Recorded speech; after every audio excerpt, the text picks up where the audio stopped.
சிவாய நமக. நேற்று ஆணவ மலத்தை நம்ம ஏன் இருள் மலம்னு சொன்னோன்னு பார்த்தோம்.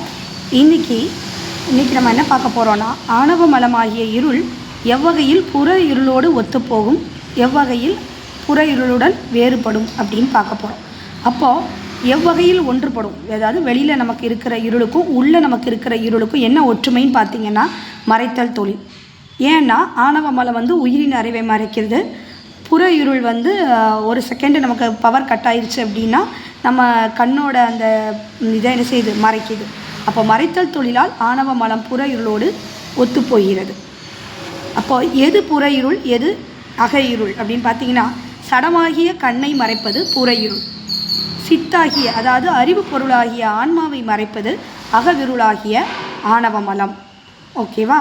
அப்போது புற இருள் புற இருளுக்கும் அகவிருளுக்கும் இன்னொரு வேறுபாடு உண்டு. புற இருள் கண்ணை மறைக்க அம்மறைப்பு உள்ள போதே நம்ம உயிர் என்ன செஞ்சிடும், அதை உணர்ந்துடும். ஏன்னா உயிர் வேற, கண்ணு வேற. ஓகேங்களா? அதாவது உயிர் கண்ணுக்கு வேறாக இருத்தலினால் அந்த கண்ணை புற இருள் மறைச்ச உடனே உயிர் அலர்ட் ஆகி நமக்கு அந்த சுவிட்சை போடணும்னு சொல்லி அறிவுறுத்துகிறது நமக்கு. ஆனால் இந்த ஆணவ மலமாகிய அகவிருள் உயிர் அறிவை, ஆன்மாவின் அறிவையே இது மறைச்சிருக்கிறதுனால உயிர் எப்படி எடுத்துக்கிறது அப்படின்னா, அறியாமையே தனது அறிவாக எடுத்துக்கொள்கிறது.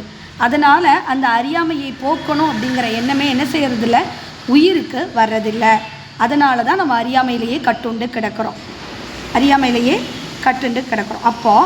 அப்போ அறிவில் உள்ள இம்மறைப்பு நீங்கி நமக்கு எப்போ சரியான அறிவு நிகழுமோ அப்போ தான் நமக்கு தெரியும் நம்ம அகவிருளால் மறைக்கப்பட்டிருந்தோம் அப்படிங்கிறதே. ஓகேங்களா?